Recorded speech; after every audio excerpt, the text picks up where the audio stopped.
The views and content expressed on the following program are provided solely for informational and entertainment purposes. They do not constitute legal advice. A podcast is not a substitute for retaining a competent, licensed attorney to advise you on your specific legal situation. Break the business, play is work and work is play. Power into creators, have fun along the way. Break the business, doing what it takes. Celebrate success and learn from the mistakes. How's it going, everybody? Welcome to the show. It is time for Break the Business, where we empower indie creators and we have some fun along the way. I'm Ryan Kairalla, and it is a pleasure to have you here this week. It is happy December time here at Break the Business, and we are currently in the city of Miami where we record this show, currently in the middle of a really interesting meteorological phenomenon that happens in Miami that only lasts for about 72 hours. We call that phenomenon winter. The mercury has dipped to the frigid temperature of like 55 degrees, which in Miami is the worst. Like, we don't even know how to handle ourselves. Like, it's the one time of year where we turn on the heater and it makes our whole house smell like burnt toast, and iguanas literally fall from the sky. Look it up. That's something that happens in Miami this time of year. Like, iguanas it starts raining iguanas, basically. Miami gets weird in the winter, but we're going to get through it together, and we got some fantastic co-hosts to help us do it. But he's in Colorado, where it's always cold there, but they learn to live with it because they're tougher than we are. Zach Sloan joining us. Hi, Zach. I'm not dead. That is true, and we are so very happy about that. We missed you during the last time you were scheduled to join us because, you had, some horrific flu? I had the flu. So here's the deal. I teach at a middle school, and I also have a daughter in daycare. So last month, I got the flu, and then this past Saturday, I got the flu again. I was like, don't tell my boss, but my first thought was I can't miss BTB twice in a row. I just can't do it. I'll miss work, Ryan, but I will not miss this podcast twice. You got two different flus. Because my understanding Yes. with the flu is it's the cold or something where if you can't get the same flu twice, but you managed to encounter two different enough flus that you got back-to-back flus. And it sucked. It was absolutely awful. I do not encourage it. And thanks, CVS, for texting me today saying that there are a couple variants of flu in my area, that I should get a flu shot. Yeah, dude, I'm aware. Been there. That's some good hindsight from your local pharmacist. Well, I mean, how do you know it was two separate flus and not one mega flu? Was there a break in the middle, 12 hours where you're like, I think I got this beat? Oh, no. It was, so they were a month apart. They were exactly 4 weeks apart. That's why I was afraid I was going to miss BTB twice, because I woke up on the day we record last month sick as a dog. And then this past Saturday, I got sick, or past Friday, I got sick. I was sick all through the weekend. And I was like, I cannot be sick all the way. I can't miss Break the Business twice in a row. I don't know what I would do with myself. Where else do I get to talk about how much I love Taylor Swift? Exactly. Oh my God, I got some Taylor Swift info for you. Stick around for that. All right, don't let me forget. All right, if we Don't get you dare. 40 minutes into this show and I haven't laid out some amazing Taylor Swift facts that I have for you, please remind me. If that's the main reason why you were here, I will feed you. It's going to be great. I miss your face, you. Zach Sloan. Bless you. I So like your haircut. happy You to look have good. you with us.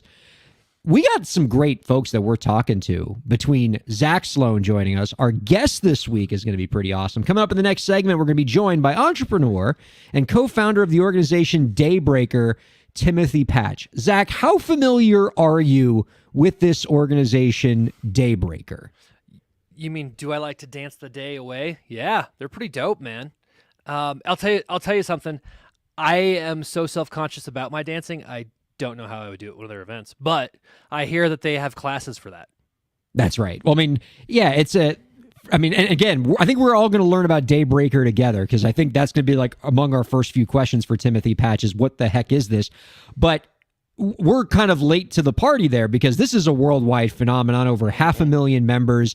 They travel the world hosting these morning dance parties that are substance free.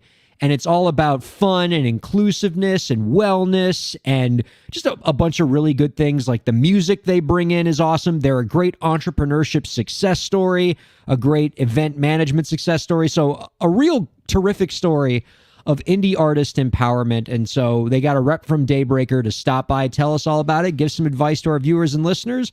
A good time had by all. Heck yeah, and I cannot wait to learn about what kind of sick dance moves I need to know. Oh, you think maybe we'll have like a dance-off in the second segment. Do they still allow the Charleston? Is that a thing? I think they open with that. Sweet. Every session. You know what? What do I need to give for you to ask Timothy Patch during the interview, do they still allow the Charleston? Can we get that from you? Dude, I have no shame. Yes, that's what I'm we an like. independent musician. I have no shame. Speaking of music, Zach Sloan, want to run something by you. Want to see what you think of this, all right? As we record this, Zach, on December 6th, 2023, Wednesday, December 6th. As we record this, do you know what is, without checking, don't cheat and use the Google machine. Do you know what is currently the Billboard Hot 100 #1 song in this country? The most recent Morgan Allen single. Pretty much a good Morgan Wallen. Wade. Wallen, that guy. Morgan. I don't know. I think I have an accountant named Morgan Allen.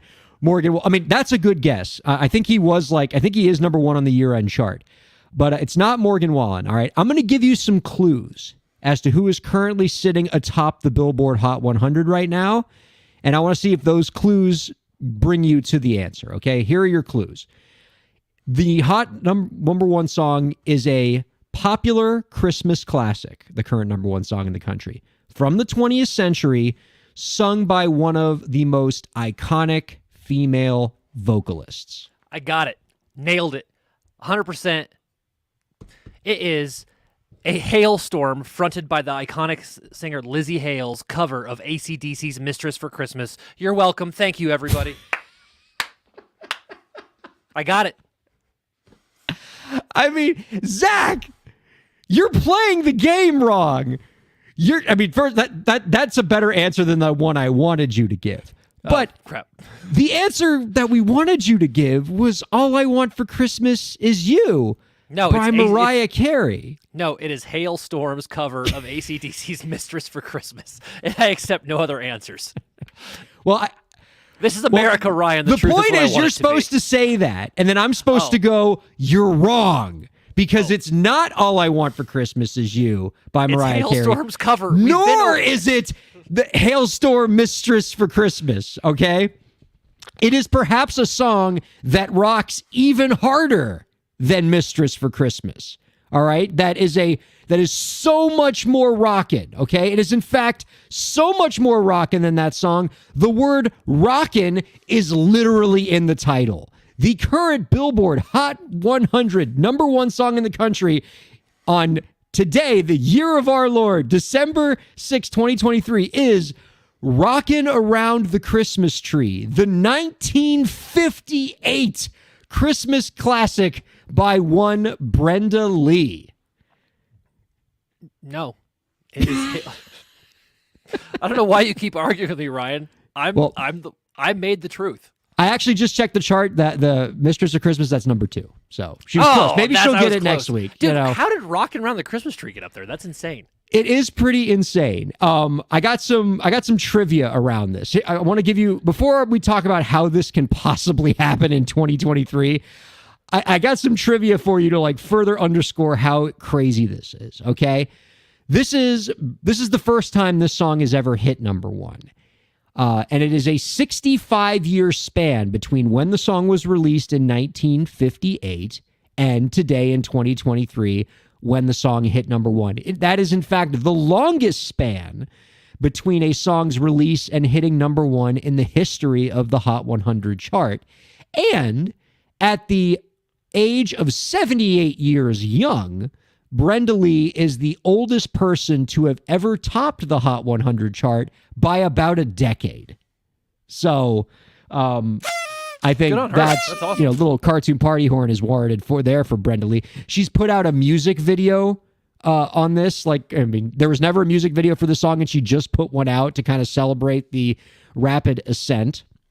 But if you want to know how this happens, like how a 1958 song could possibly hit the Billboard chart, a song that I assume goes to what, the Eisenhower administration? Yeah. Goes to the top of the chart. It's TikTok. Of course, that should have been my guess. TikTok has changed the game, right? It is, I mean, certainly Rockin' Around the Christmas Tree is not the only time we have seen a deep catalog song find its way back to the top of the charts thanks to TikTok rediscovering it, right? This happened with Fleetwood Mac and Dreams, Love Grows Where My Rosemary Goes. We've seen this happen over and over again. The Gen Zers rediscover, Running Up That Hill going to number one on the charts, Kate Bush. And this is happening all the more with Christmas songs. If you go to the Hot 100 chart right now, in fact, I don't know if Lauren can pull this up, it is littered with old Christmas songs because they're all getting rediscovered on TikTok and finding their way onto the charts. And here's what's interesting to me about TikTok driving this Hot 100 chart. TikTok streams are not even part of the calculation of a song making it to the Billboard Hot 100. It is radio play, it is sales, and it is streams on platforms like Spotify and YouTube. So TikTok is so powerful as a medium for songs driving up the charts that people are rediscovering these songs on TikTok and then voluntarily streaming the crap out of them on Spotify and Apple Music, so much so that they're being driven all the way up to the top of the charts, past Morgan Wallen and Morgan Allen, and past whatever that Mistress for Christmas song is you were telling me about. That is a powerful force in music. Dude, that's kind of, I mean, that's insane to me. Oh, okay, here we go. I see the graphic. So Lauren pulled up the Hot 100 chart. There you go. Jeez. Number one is Brenda Lee, Rockin' Around the Christmas Tree. You got All I Want for Christmas Is You, Mariah Carey, number 2. Jingle Bell Rock, Bobby Helms at number 4. Dude. Last Christmas Wham! by Wham, number 5. Oh, everybody loves Last Christmas. Holly Jolly Christmas, Burl Ives into the top 10. What effing year is this? Dude. And then you got Andy Williams, the Gen Zers, they love them some Andy Williams at number 10. It's the most wonderful time of the year.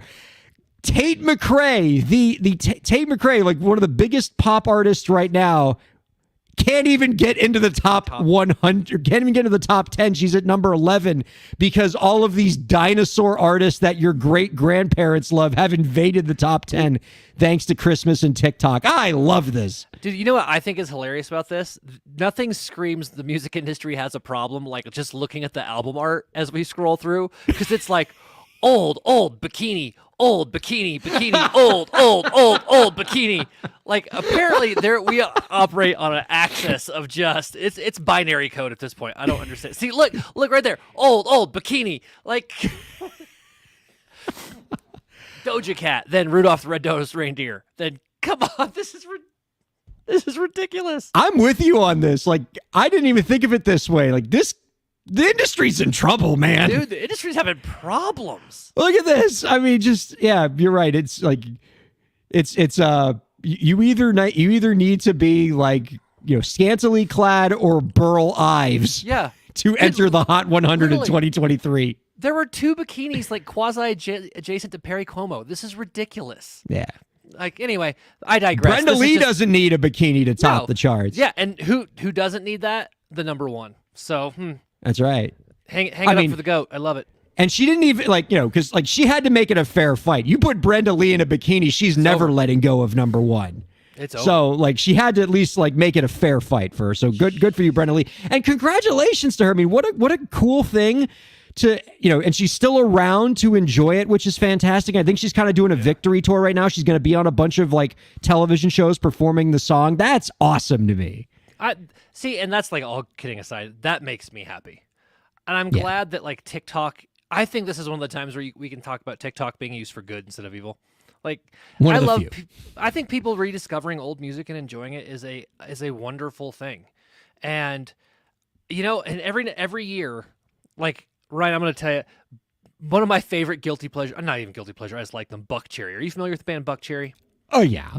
Yeah, they've done some stupid things in their career, like great dumb rock songs. They have 2 Christmas songs.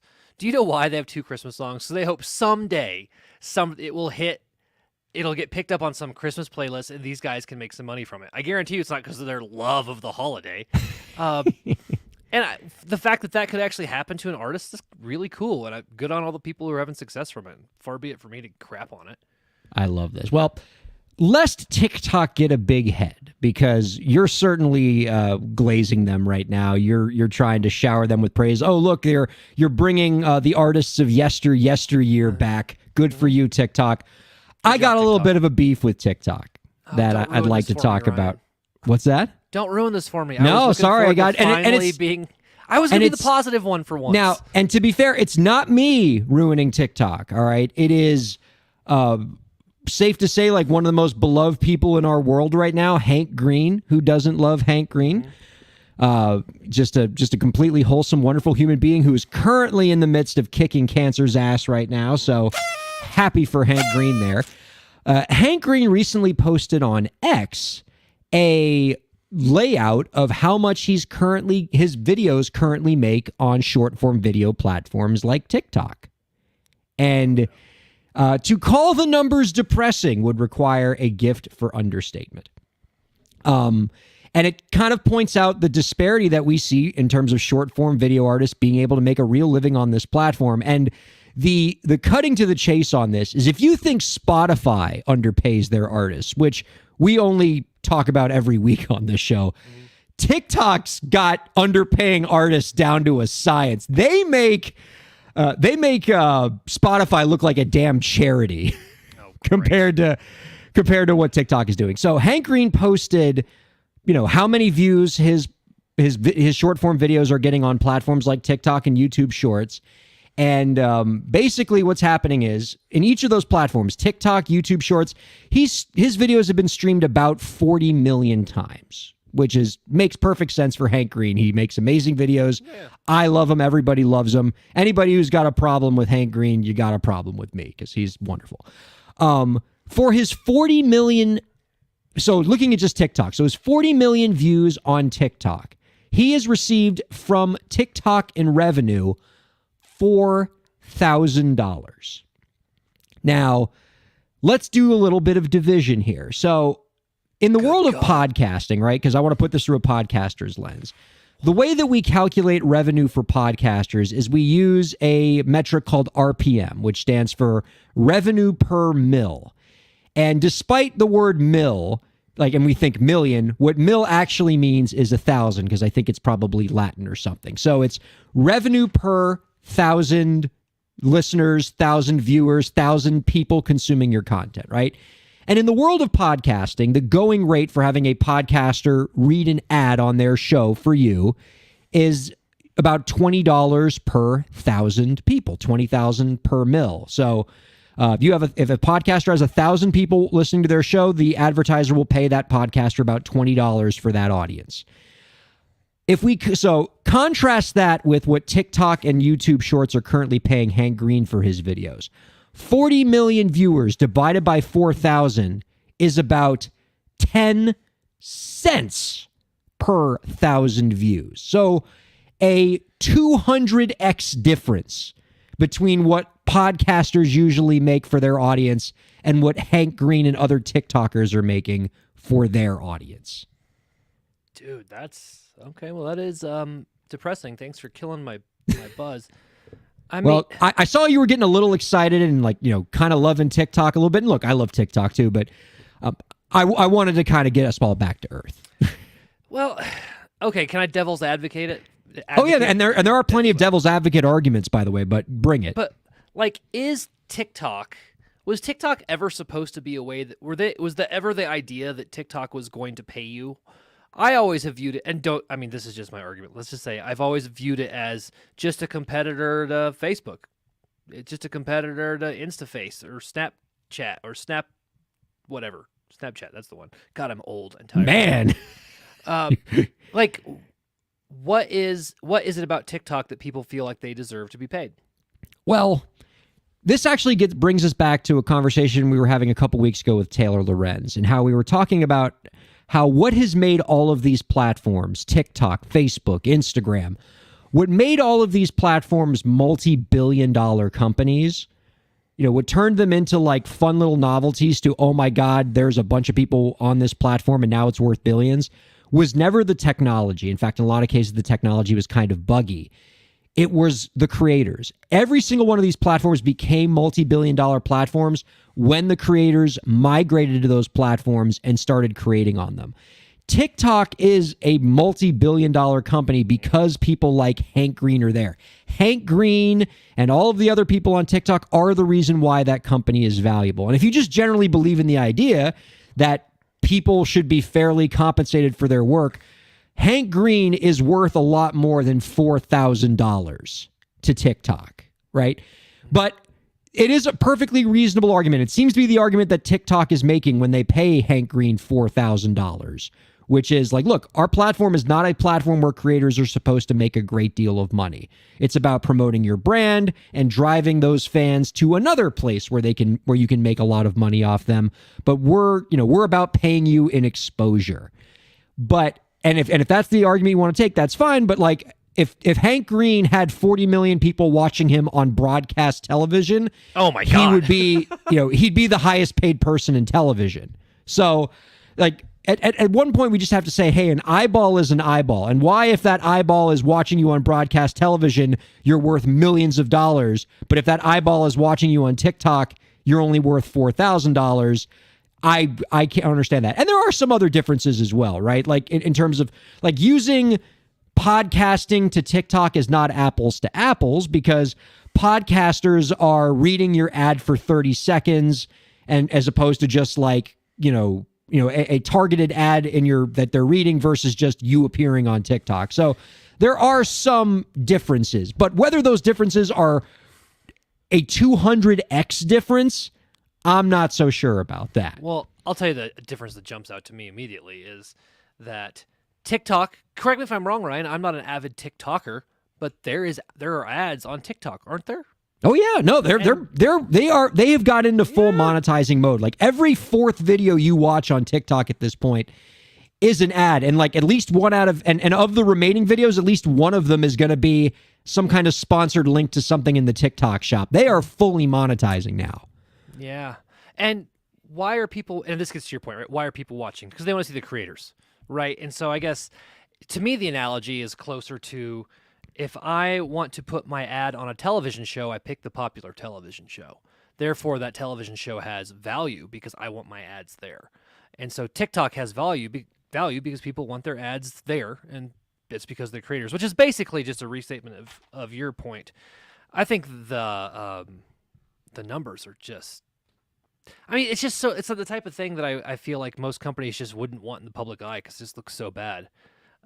But then, of course, Spotify seems to be fine with it too. So, like, you can't tell me that in good conscience that Hank Green and 40 million eyeballs is worth $4,000. Like, if I were a university, I would have to pay Hank Green more than $4,000 to come to my university and talk to 100 of my students. Yeah. Like, he's not doing that for less than $4,000. And yet TikTok thinks that it's just fine to pay Hank Green $4,000 for 40 million people watching his videos. But Ryan, you made the key mistake. You started it off with the phrase "in good conscience," and I don't think conscience is really coming into this. Here's another way to look at it, bringing it back to our friends with Spotify, right?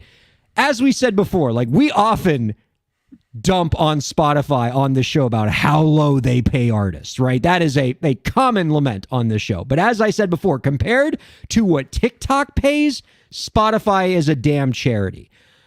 Spotify pays its artists, if we want to use that revenue per mil, revenue per thousand, if you get your music streamed on Spotify 1,000 times, Spotify will pay you $4 as opposed to 10 cents. So Spotify is paying its artists 40 times more than what TikTok is paying Hank Green for the same audience.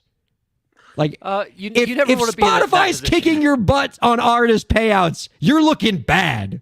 You never want to be in that position where the bar is Spotify. Where the bar is Spotify. Oh my God. And absolutely bonkers. Okay. Before we go to break. Taylor okay, Swift, dog. Taylor Swift. No. Okay. I'll get you on the Taylor Swift. All right. I promise. After the break, I'm going to blow your mind with some Taylor Swift stuff. Okay. So this is what we call in the radio business a tease. Got to get people to hang on through the break. But before we go to break, you have assured me, Zach Sloan, that you want to single-handedly bring back the AI Overlord Tip of the Week on this show. Before the show started, I told you we're not really doing AI Overlord Tip of the Week anymore. That bit's kind of run its course. And you're telling me you want to bring it back, and you actually have a ChatGPT AI Overlord Tip of the Week for us this week. Do I have this right? Oh, you're darn tootin'. All right. AI Overlord Tip of the Week. AI Overlord Tip of the Week. AI Overlord Tip of the Week. AI Overlord Tip of the Week. Okay, before we do that, I do have a commenter who wrote in, Spotify screws over the artist. TikTok accidentally pays their artists. I love that. Okay. Good. All right, Zach, the floor is yours. The floor is yours and ChatGPT's. Go ahead and give us the tip of the week. Hey, everybody. How are we doing out there? You're here on 104.3, The Villain, where your favorite superhero villain answers your stupid, ridiculous questions. I can't wait to see which peon wrote me in today. Today we got a question from who? What? Who's that? Yeah, Robin. Yeah. No, shut up. Just from the Groovy Guru. Wait, no, that's me. No, stop it. Just listen. Here's the letter. Dear Groovy Guru, that's me. I am just a humble, independent musician. Or at least I was until the other day. Picture this. I accidentally played my guitar backward during a live stream, and now I'm forever branded the reverse rock star. It's embarrassing to say the least. I need your guidance to reclaim my musical dignity. Any specific tips on how to turn this ship around? Sincerely, Lost in the Beats. Yeah! The woeful tale of the reverse rock star, huh? Yeah, that's reached the lair of the Groovy Guru. How utterly pathetic. You seek redemption for your musical blunder, and you'll find none here. However, I shall begrudgingly provide you with these painfully specific directives. First, don a ridiculous redemption robe. Adorn yourself in a garish redemption robe to distract from your guitar antics. Make it garish enough, and perhaps your audience will forget they witnessed your musical misfortune. Or not. Incompetent instrumentalist companion. Seek out a companion who's even less musically talented than you are. Their ineptitude will make your reverse rock star episode seem more like a masterpiece in comparison. Bask in the glory of relative mediocrity.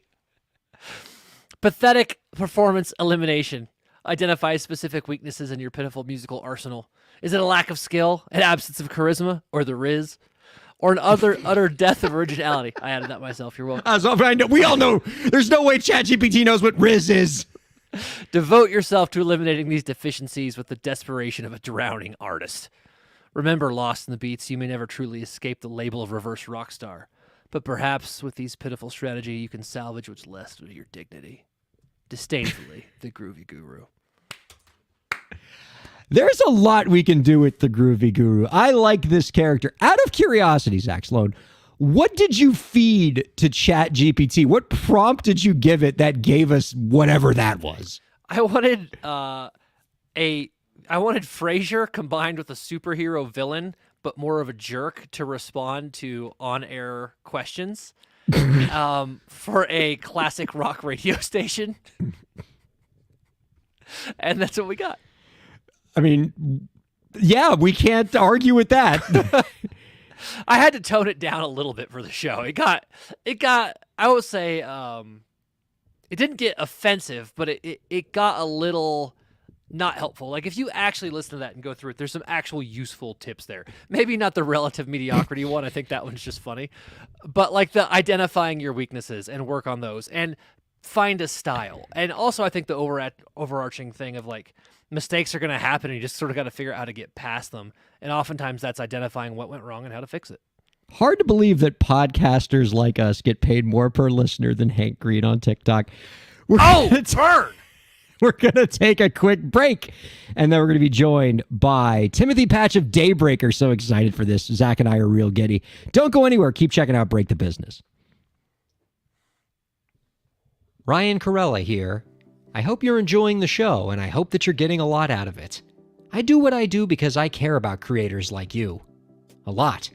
I've dedicated my career to helping creative professionals, entrepreneurs, and organizations move forward. I do it by hosting this program, and I'm also proud to do it in my legal practice. If you're a creative professional looking for solutions-oriented legal services to help you further your goals, I'd love to help. My firm RKPA does contracts, commercial law, copyright, trademark, and more. Visit rkpalaw.com to learn more. That's rkpalaw.com. Ryan A. Kairalla, PA, Miami, Florida.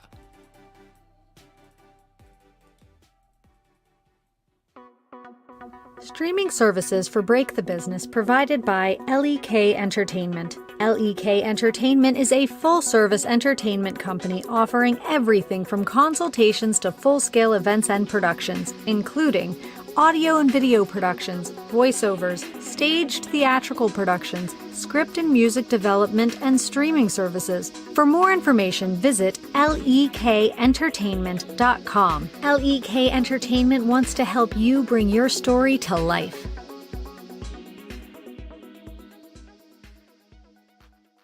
Thanks for supporting Break the Business. If you have a question or topic that you want us to discuss, email us at breakthebusiness@gmail.com. You can follow the host, that's me, on Twitter at Ryan Kair, and you can follow the show at the BTB Podcast.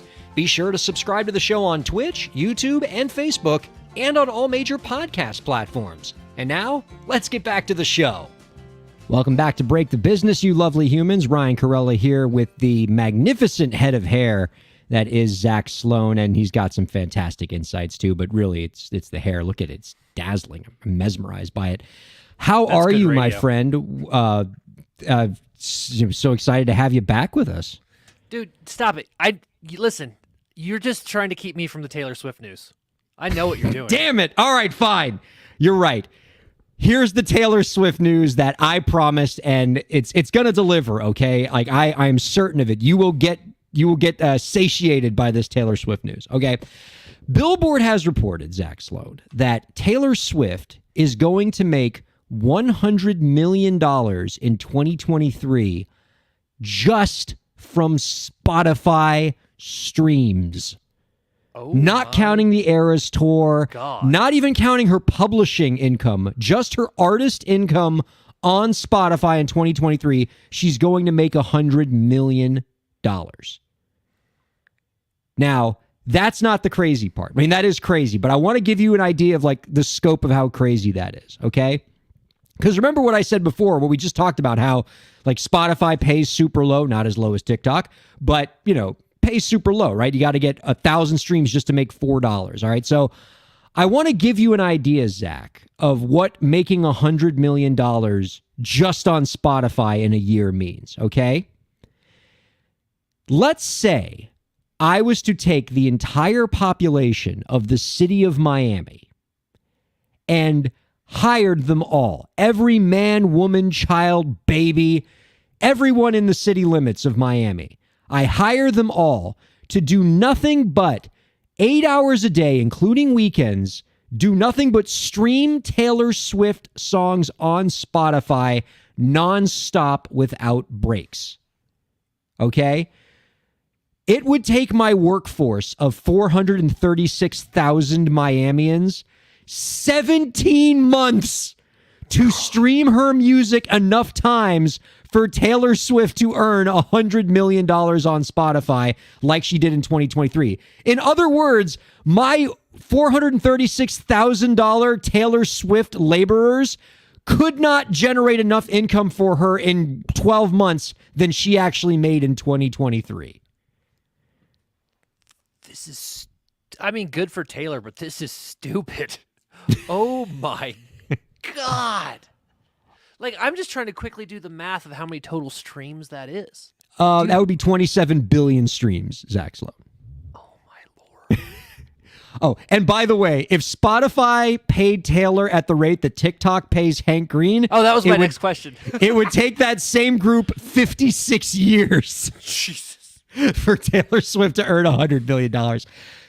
chew on that while we bring out our guest this week. He's the Chief Operating Officer and co-founder of Daybreaker, an organization that hosts events around the world that promote wellness and positive energy through substance-free dance parties. The organization is now in its 10th year and boasts over 500,000 members. Similar to the city of Miami, I might hire all of them to do our Taylor Swift streaming project. You can find out more about our guest's work by visiting www.daybreaker.com. We are happy to welcome Timothy Patch on to Break the Business. Hi, Timothy. Howdy. Nice to meet y'all. How's it going? Hey. It is going very, very well. I mean, I like your background. I like your outfit. I feel like you just came from a Daybreaker event. You seem very content and at peace right now. I'm frankly a little jealous. It's the hours don't line up here. It's 9:40 in Brooklyn. Most of our events are at sunrise, believe it or not. So we got for example, our 10th anniversary birthday event to the hour this Sunday morning, New York City in Manhattan, 6 a.m. doors. So it's a little late from Daybreaker. For the uninitiated, what does a Daybreaker event look like? You already said it takes place in the morning. Like, it's a dance party, but it's not like most dance parties that happen at night. This is a first thing in the morning kind of thing. Take us there. What are we expecting in one of these things? Believe it or not, what this looks like is wake up at sunrise, come out to the coolest venues in your city. We take over museums, we take over city halls, we take over rooftops of skyscrapers. We've done the top of the Freedom Tower in New York City. We've done the Museum of Natural History in New York and LA and Pompidou in Paris. Come out to the most iconic venues in the city at sunrise. 1 hour of fitness, usually yoga, 1 hour yoga class, usually live scored. We like to add a musical component. And then a 2 hour dance party a la the most bumping club in your city. You wouldn't believe it. Coffee instead of booze, people jumping, arms up, house music, dance music, live performances. Looks a little bit like this. Yeah, producer Lauren put up a nice little clip there for us. This is DC. This is New York. And yeah, we did a tour in 2020. This big arena event is with Oprah Winfrey. We did her 2020 arena tour. Took over like Barclays, arenas all across 9 cities across the U.S. And 3 hour experiences, and then turn on the lights and everyone shuffles off to work. So it's a trip. Our 10th birthday is this Sunday in New York. We're doing it at an iconic space, home of Sleep No More. If you ever heard of Sleep No More, 15-year run immersive theater project in New York. We're doing it in their ballroom, home of The Last Scene, as kind of an ode and just special sunrise ball for our 10-year birthday here. I got a couple observations about this. And producer Lauren, could you put that clip back up again? Because I want people to just appreciate, just how awake everybody looks at 7 in the morning. Jesus. Also, I got to say, all right, for an event that I believe, from what I'm seeing in all your materials, promotes inclusiveness, right? Like you want people to feel like they're allowed to be here and have a space here. I feel like I would not be included in this, only because I'm looking at these videos. Every single person in these videos looks like the coolest person I've ever seen. Just any of these people, if any of these people were in my circle of friends, they'd be the coolest friend I have. So I feel like if I were to walk into one of your Daybreaker parties with my cardigan sweater and my sensible shoes, like it would just be like the scene in like every 80s movie where like the principal shows up to break up the party and you just hear the record scratch. And then I'd have to like just slowly walk out and then everybody would go back to partying again. Come through and I'll convince you otherwise. Not to throw any shade at my mom, but my mom goes out to these events and she's a blast. And it's like, it's intergenerational. We'll have families come out with kids, parents and their parents come out to these events. It's really every walk of life. It's mostly women. The audience, our community is 70% women. It's a place where people can just kind of let their freak flags fly and feel totally safe and welcome, which is a breath of fresh air from like nightlife in our cities, for example. So it does attract a lot more women than you'd see on your average dance floor. But give the cardigan a shot. Come out. What city? Where are you right now, Ryan? Miami, Florida. Okay, we got a next event coming up in Miami, Florida. Is going to be February 10th at Faena Forum on the beach, Faena Hotels Beach. It's a scene. Would love to have you there. And you would, no one would blink an eye. That's the beauty of it. It's like, listen, if you're gonna come out to a sober dance party, you're not judging anybody. I'm just wondering. I'm just imagining that same video clip that producer Lauren put up, and then you just have me in there. Like in this same sweater. I feel like, You know, what, though? Timothy said something that I think actually makes a lot of sense that just clicked for me. When you're at a sober event, people are generally really, really cool. So that actually makes sense. I think, Ryan, I think you need to go to the one in Miami and send us some footage of you dancing, man. We're sending you an invite. February 10th. I'll be there. I'm there. I mean, keep in mind, God, 7 a.m. getting out to the beach. That's going to take me like 3 hours from like my suburb. But honestly, we do events in 30 cities around the world. Miami, we make an exception for y'all. It's a little bit of a late city, and not to generalize here, but we actually do a lot of like late morning or even afternoon events in Miami.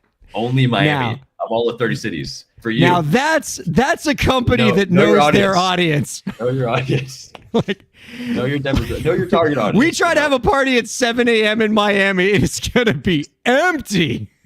Yeah. People are still getting in from the night before by 7 a.m. You got to give us like 9:30, 10 o'clock at least. So we do. We learned our lesson in Miami. Yeah, it's a scene. It's beautiful. We'll have 1,000 people out on the beach. Come through. Now, today, Daybreaker's got hundreds of thousands of members, but it didn't start out that way. It started out very humble beginnings, one little event. And so to me, that's a great story of entrepreneurship that can be very inspiring for our viewers and listeners. Tell us what those early days were like. You know, it really started as a social experiment. And my partner, co-founder, had the idea. Rada Agrawal had the idea. Founded, kind of brought out of Burning Man, where sunrise dance parties are a little bit of a phenomenon, and came back to New York City. She was an investor and owner in a nightclub in Brooklyn, Verboten, kind of infamous house DJ scene in Brooklyn, alongside Output. And it's just it's kind of like uniquely the worst user experience you can find in hospitality, where it's like you go to the door, the bouncer's rude. You go to the bar, the bartender's rude. You get drinks spilled on you. You try and go dancing, no one's dancing. You're getting you're getting shoved and pushed around. You walk out with beer on your shirt and a bunch of wallflowers. And it's kind of the only use case that I can think of where you can actually have terrible service, terrible user experience at every step of the process. And so that's the only way that people socialize and gather and go out. So the concept was really, how do we take everything that we love about this experience, which is the music, the connection, the dance floor, the energy, that feeling of collective movement in a club, flip it, you get a hug at the door. You're not hungover the next day. You get coffee instead of, overpriced toxins, overpriced poison at the bar. And people come out to dance. Truly, it's like instead of walking to a room of kind of drunk wallflowers, it's like bumping, happy, smiling, full dance floor of people who chose to be there. No one got dragged in by their friends. The best performers we bring out across every city. We'll have a horn section, aerialists, fire spinners, things that you don't see anywhere else in your city. And the first event, started as a social experiment. What if we could take everything we love, flip it on its head, and had 200 friends come out here in Manhattan 10 years ago to this weekend day. First snowfall, December 10th, 2013. And it was a hit. And this is it's like you wake up early in the morning, you go for a run, you make it to your workout class, whatever. You have that, there's like an extra kick of you get high on life when you do something energetic and uplifting and positive in the morning. It's like the feeling of making it on that morning run versus sleeping through it. And it was that times 10 to have this experience with 200 friends, amazing music, amazing, connecting experience. And from there, it just kind of caught on like wildfire. We never spent $1 on marketing. We ran the first events in the black and just invested the money into the next events and built a scene. It was a password protected website for a couple of years in New York, and slowly started getting phone calls from friends reaching out to launch new markets and bring this to new cities. San Francisco, LA, London, Paris, DC, Chicago over the first couple of years. We had a New York Times article I think first New York Times article was 2014. And, next thing you know, it's just like we're selling out events for months. And 10 years later, one pandemic down, we've had events in 33 cities around the world, all 7 continents. We took a group to Antarctica last year.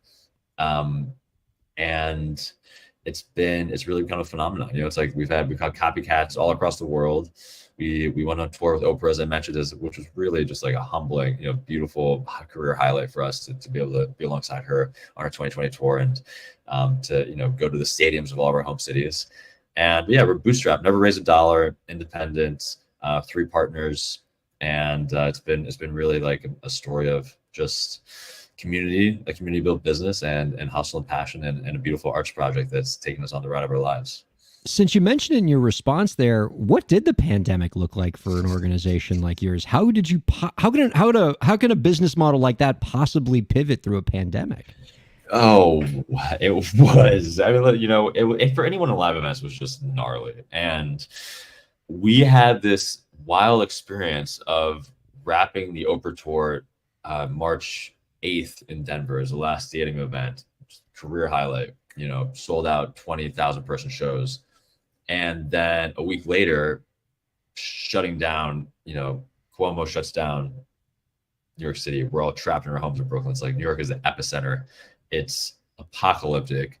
And those first days, we got into my partner's car and drove around to film studios, fire sales. They're just like, we're going out of business. This is it. Closing shop, 10 years, 20 years. We're not going to ride this thing out. Bought camera gear, lighting gear, audio gear, everything. We run a lean team, but we built a home studio and overnight. And the first March 21st, we take credit for this. We had the first Zoom dance party, and it was, it's hilarious in hindsight, but we had 3,000, 4,000 people come out on March 21st. Built a studio in New York City. Everyone paid $20, and we were like home in our living rooms. We're like, wow, we just took in $60,000 doing this. Doing this on equipment we bought yesterday in our home office. Let's do this all year. And so we hosted Zoom events. We booked like the biggest no one was working. Obviously, we booked the Village People, Gloria Gaynor, Gloria Estefan, Boyz II Men. We had 40,000 people come out on Zoom for a Boyz II Men event, and just had this wild experience of like throwing 10, 20, 30,000 person Zoom events, hacked Zoom to get 30,000 people online, and had a Daybreaker Live dance party performance every Saturday.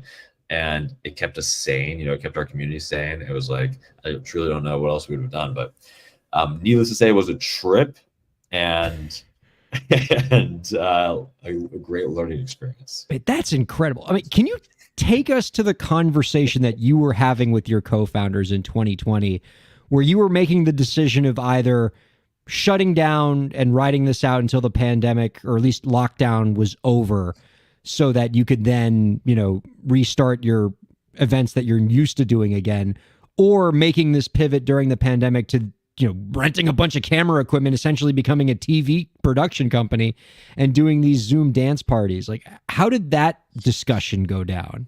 And what brought you to the decision of, okay, we're going to completely pivot our strategy rather than just lay low until the lockdown's over?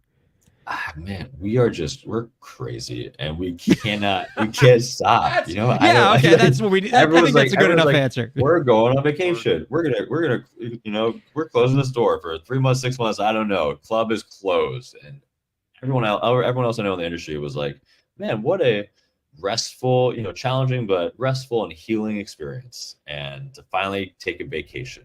And we just worked our asses off. We didn't take a day off. It was chaos, and we loved it. And it was kind of like, we kind of became like a PBS. We just learned all the tricks of television production from our homes, and kind of cheesy camera fades, and puppet tricks, and got a green screen, and did the whole thing, and had so much fun with it. It was hilarious. It was just the three of us locked up in a house together for 6 months. And New York was heavy. Miami, you guys were hanging out at the beach, going to live. Life goes on. New York, it was locked down. Yeah, Florida doesn't really do lockdown. Yeah, so it was we all just said, and that's the beauty of us being, never taking on a dollar. It's like we roll the dice however we want, and it was a fun experiment. It was one that panned out for us. That's so wild. And so I think, I sort of like divide your company up into eras where you had like these early days of doing your thing in Brooklyn, and then you scaled, and you made it through the pandemic. And now here in 2023, going into, I think you're hitting another pivot point, because I know you guys are on the precipice of a lot of big initiatives that you have coming up to kind of really take what you want to do to the next level. Can you tell the viewers and listeners a little bit about what's next for Daybreaker? This is our 10-year birthday to the week, which is just unbelievable for us. And we're about to launch our next tour for announcing in January. So we'll have 2 tours next year, title and all to come, but we're taking over some of the most iconic venues across the world. We're relaunching a lot of our European markets. We've kind of been on a slow build, rebuild since COVID. So we're coming back to a lot of cities we haven't seen in a couple of years.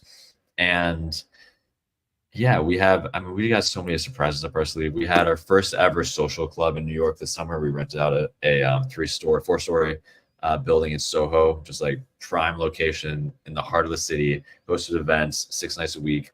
We're planning for a second iteration in Brooklyn for fall of next year.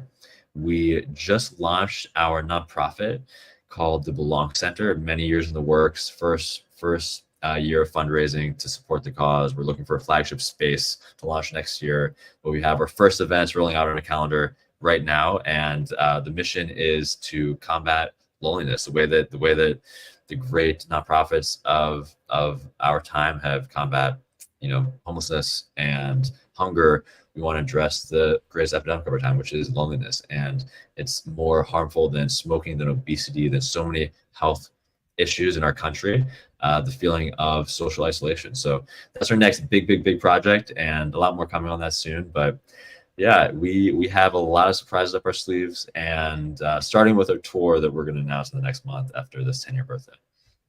I love that. And I love that you guys are bringing in the nonprofit approach, and just taking what you guys do best and finding different lanes to expand upon it is really inspiring. I would imagine, Timothy, that in the course of being in this business where you are trying to create events that, promote wellness, promote positive energy, that you've probably learned a thing or two about how to promote those things in your own life and in the lives of others. And so I'd love for you to talk to our viewers and listeners who are primarily creative professionals in the entertainment industry, which happens to be a profession that has higher than average rates of mental health issues and lack of self-care and things like that.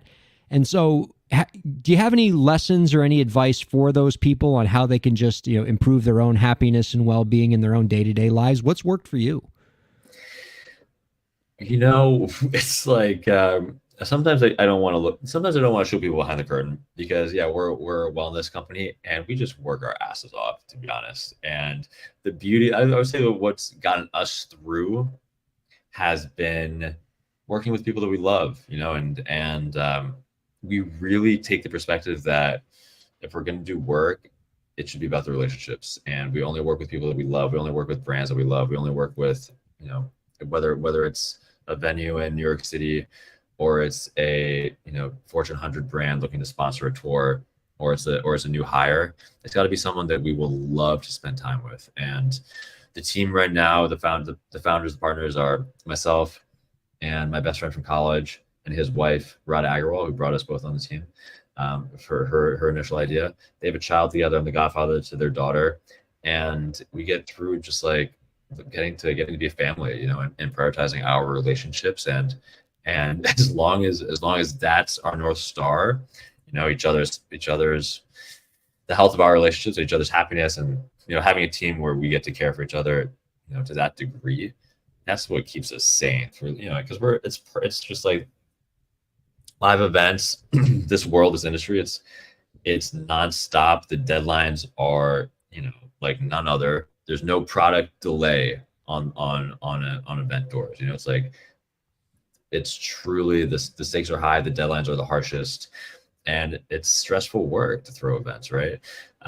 But we prioritize our relationships, and listen, we have the blessing of like throwing club-like events without ever waking up with a hangover.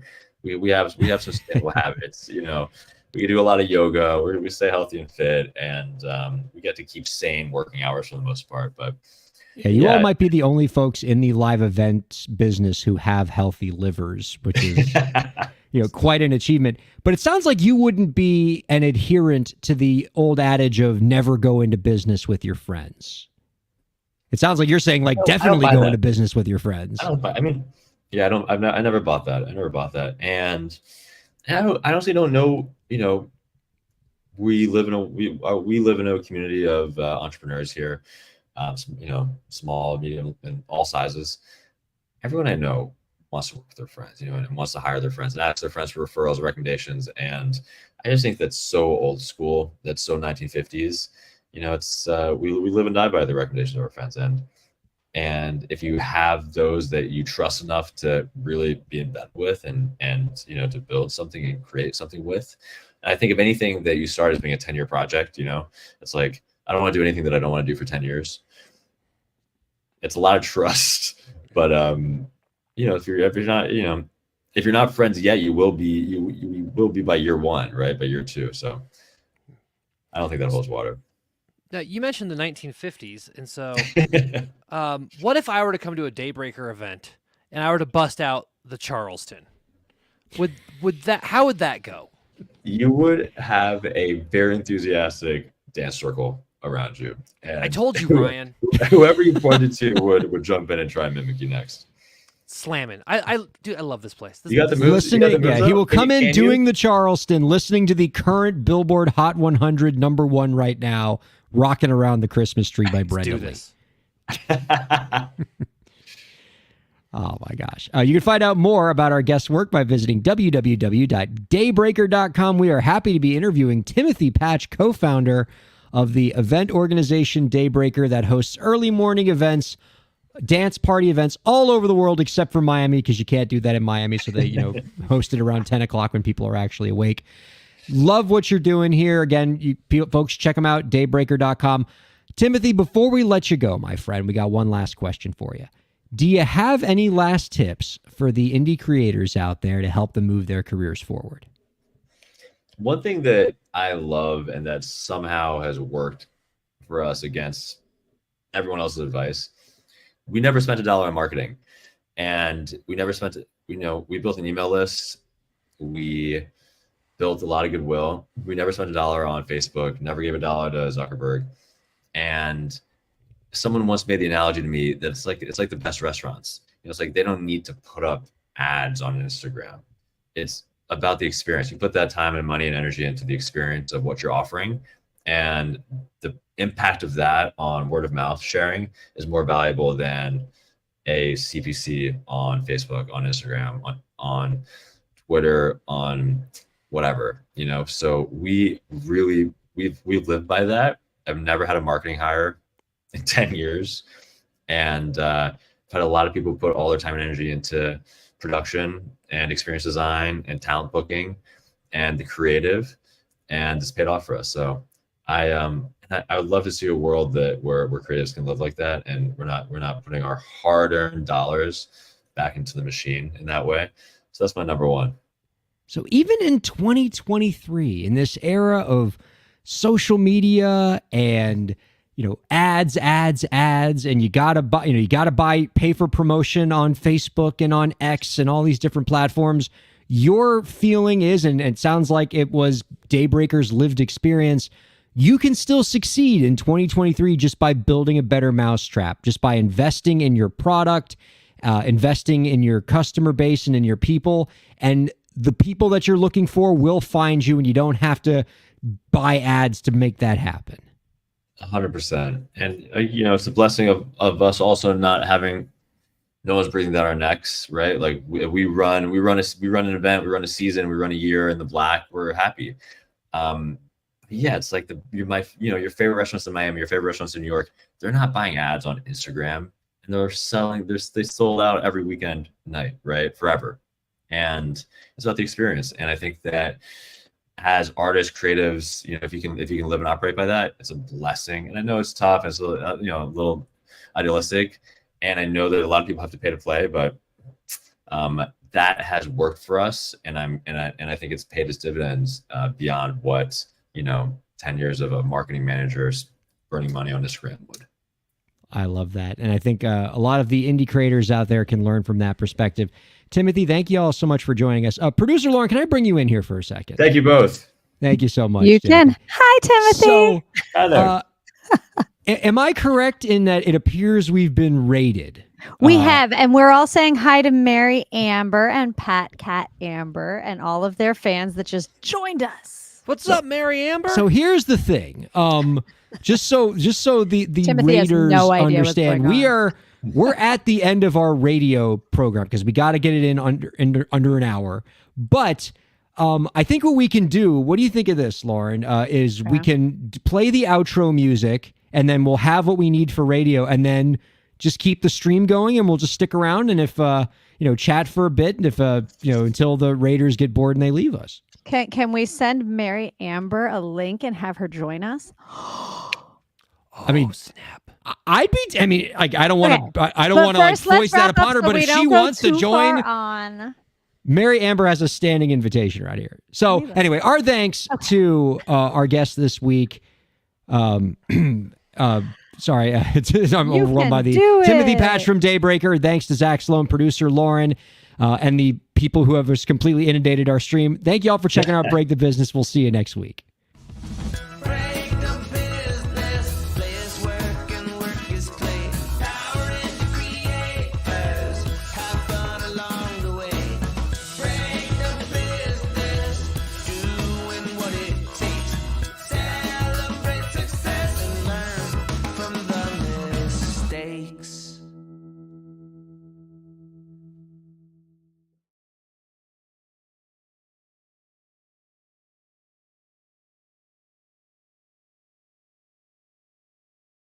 We're kind of sort of clear for those of you still hanging out. We ended radio, but we're still live.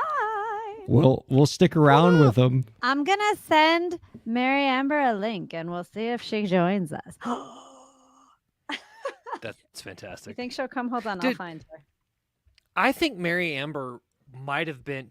Was she guest number 1 on your show, right? She was the She's been around from the beginning. She was the guest for episode 1 and the guest for episode 300, and I'm pretty sure we had her a couple times in between there.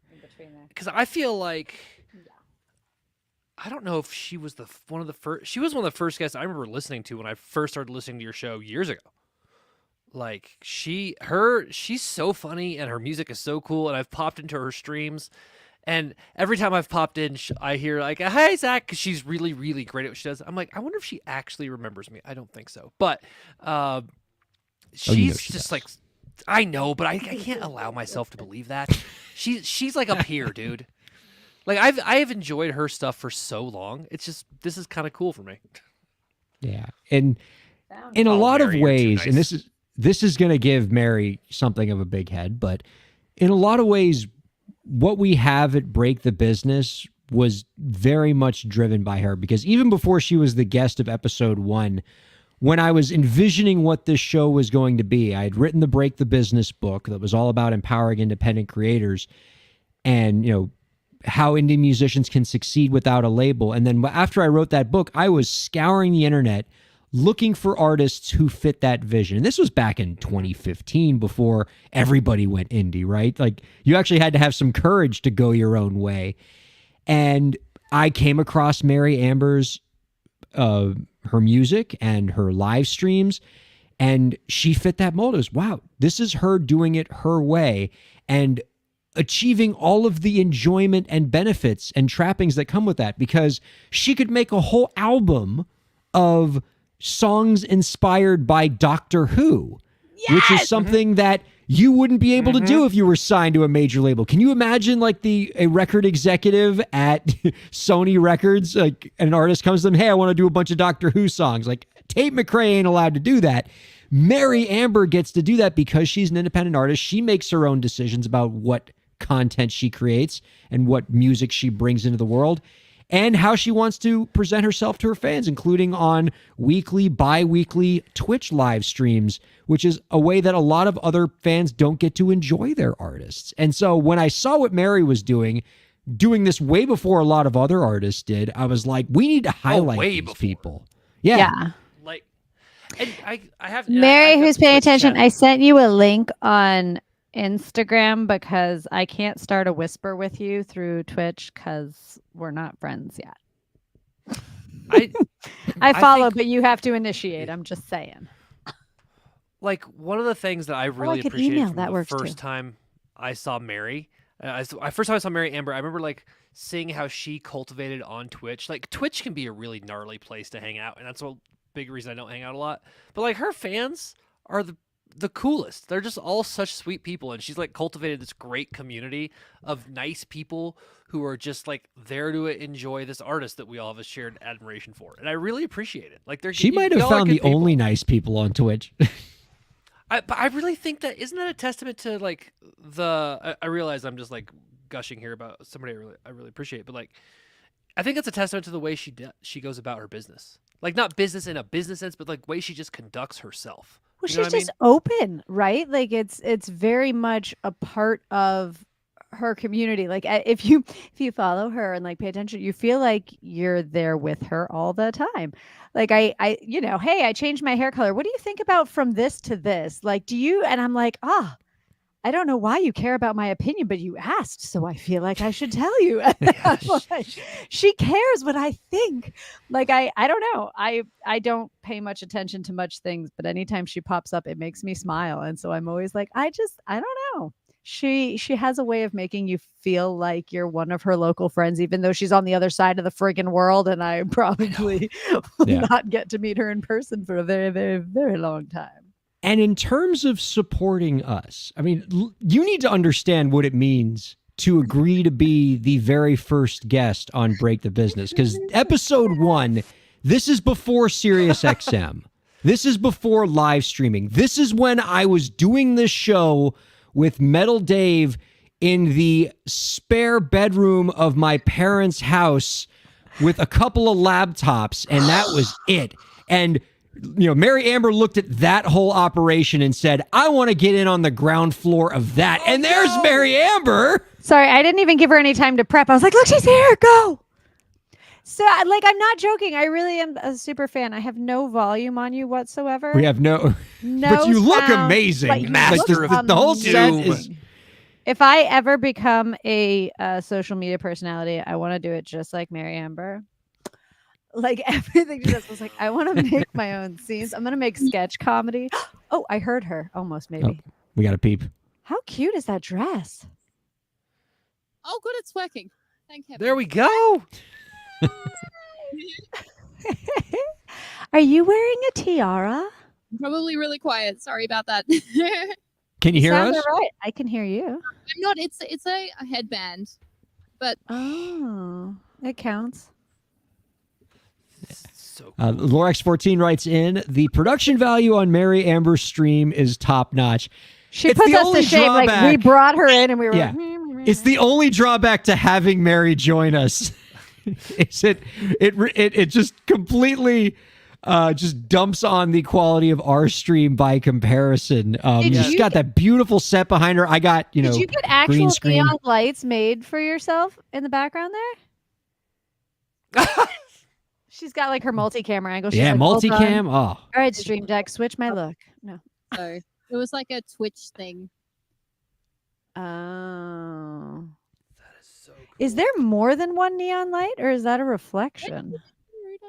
We're gonna overanalyze her settings here because It's an actual neon light. I Is think there it's- more I think than we're getting one, like or an there's a echo mirror? cancellation thing with her audio. Oh, let me. I can unecho. I unecho cancellation. Oh, that made it. Now we'll get it back. Sometimes I find with this is the off the air. I find that with the echo cancellation on StreamYard, if you turn it off and then on again, it's happier. I hope so.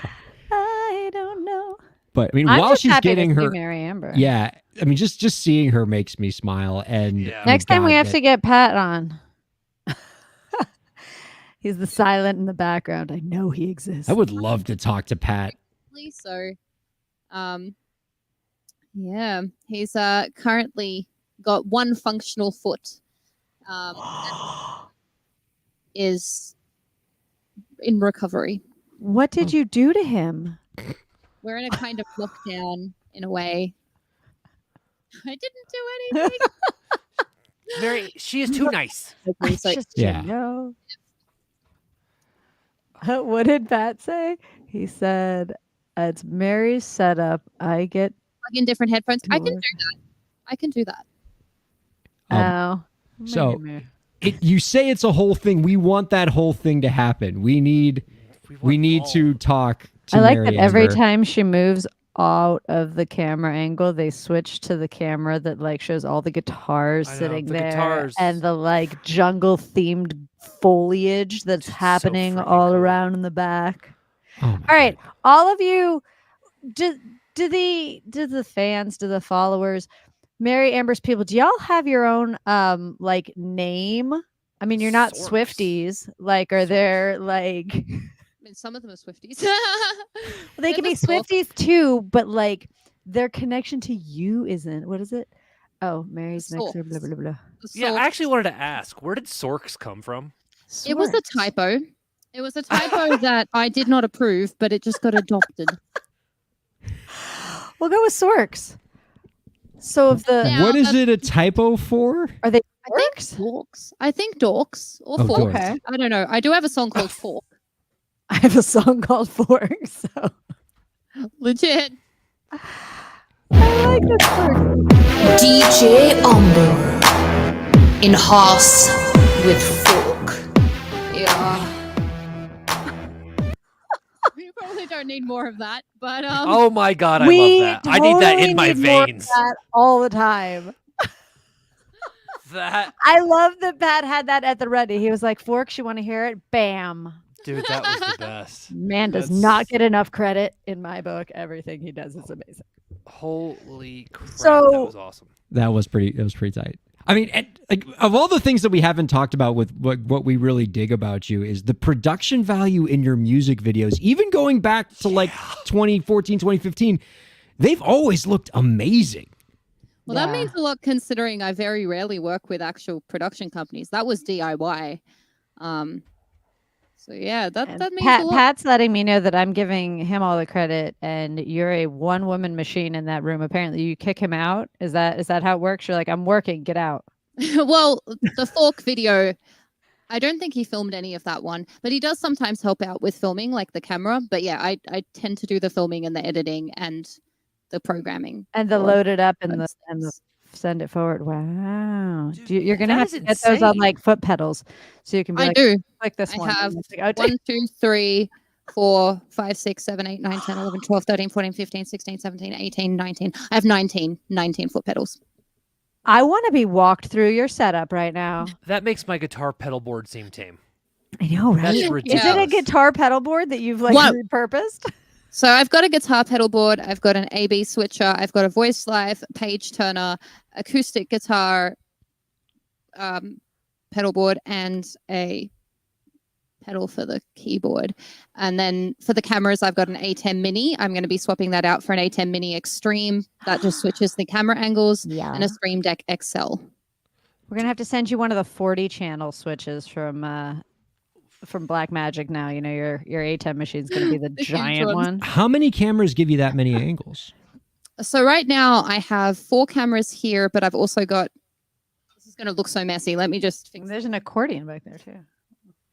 Oh, she does got not a mess around. piano cam. Okay. Allow it to cool, Mary. It's very, very hot right now because it's summer in Australia. This is about the coldest day of the It year is in a Miami. So. camera that works at times and clearly isn't at present. Poor thing. But it I is mean, a piano cam. we gave you so much time to prepare for this. There's no excuse. Yeah. Just temporting. Well, I'm just not wanting to. I've also got vector cam. a vector For cam. that's for the robot. Oh. Well, that's upside down because we were doing songwriting the other day and I haven't flipped it back. You're Because using Blackmagic Switch. Are you using Blackmagic cameras too? Or they're separate cameras running into your... No, so that one's just a C20. Sorry, C220. I don't know. That one's just a regular Logitech, but the rest are all DSLRs with glass. Sony A6000s. And also, I love that. I mean, since you were just talking about that, I love that you also do that as well, where you make the songwriting experience something that you let your fans in on. I mean, I think for a lot of songwriters, they would be like, oh no, that's very private and personal. And like, I don't want anybody to see my songs until they're ready. And you, it's like, no, come on in, check out, watch this come to life. She's so open. Like I'm almost jealous in some ways where I'm like, God, like I want to be that raw and put together at the same time. Like I don't know. It's not necessarily a good thing. I feel like I'm too much of an open book a lot of the time, but that comes, I guess, with the territory of Twitch streaming to some extent. Yeah. I know that there are people who are able to maintain, I don't know whether character is the right word, but they're able to maintain a persona for full streams. I didn't believe that was a thing until relatively recently when I found out it really is a thing. And there are some people that are able to do that. But for me, I don't think I'd be able to do that for like dozens of hours a week. Nah. Yeah. Nah. Yeah. That'd be my alter ego.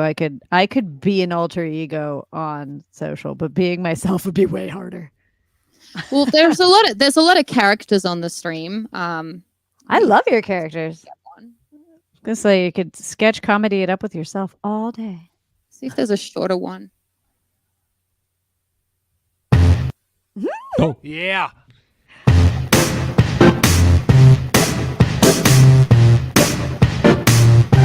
I won't play the whole. That is test. Hi there, testies. I'm Testa Clay. Don't forget to subscribe and hit the notification bell. Make my jingle balls ring. I know this is harsh, but you're going to have to wake up. There are like characters and stuff that come in. She was so perky. You're my favorite She's person. really. I know, right? Oh. It's a shame that Timothy Pash left for this. All right, I know this. The Sorks are used to this, and like I just get so giddy. Dude, this is fantastic. You guys are so lovely. This is my favorite part of the show, and the show's over. Oh Yeah. my goodness. That's a bad sign. Mary, This do is you something ever- that we've been looking into a lot, Mary, is we like the first hour of our like broadcast has to be like what the radio show is, because that's what we give to the radio station and they run it, and it has to fit within an hour.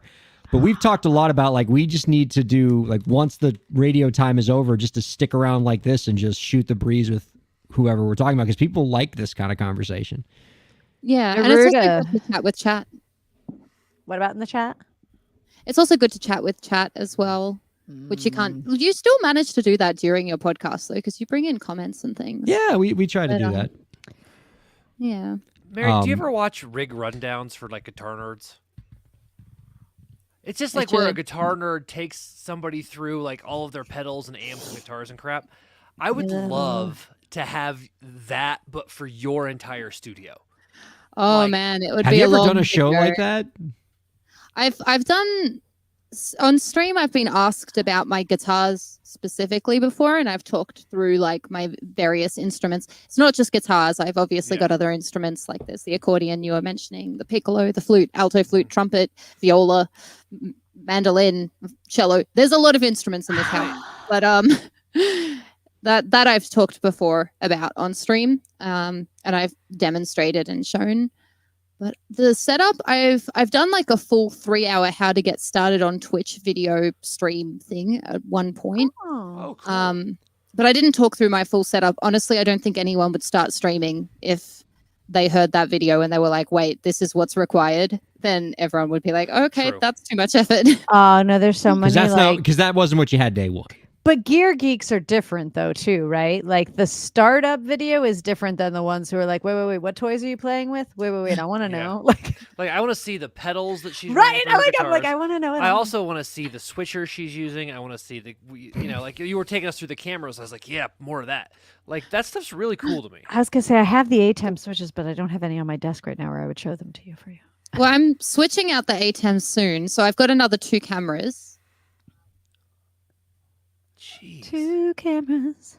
That Oh. I'm going to be adding to the setup. I want that shot So- of her just holding her cameras. This is a 56 millimeter lens, and this one's a 30. Oh, see, and they're she's gonna got, be her added- cameras actually look like cameras. That's how you know she's a professional. Oh my God. Her foot pedals communicate with her cameras. They zoom for her. She can, like, they don't. sometimes. These are 3 separate cameras. So, whoops. These are 3 separate cameras. one of your Sorks just wrote in This is- your 1,564 step plan to becoming a Twitch star. I have not become a Twitch star, that's for sure. I think it's How just do we define star? I don't know. It's tricky because the thing is, you certainly don't need all of this to have a good show. I guess in my fun. mind, I had a vision of what I wanted to create. And because I wanted that specific thing, I was moving towards creating that specific thing. But you could have a very successful show, arguably significantly more successful because you haven't spent so much money on your setup. You've just kept the money, I suppose, with much simpler of a setup.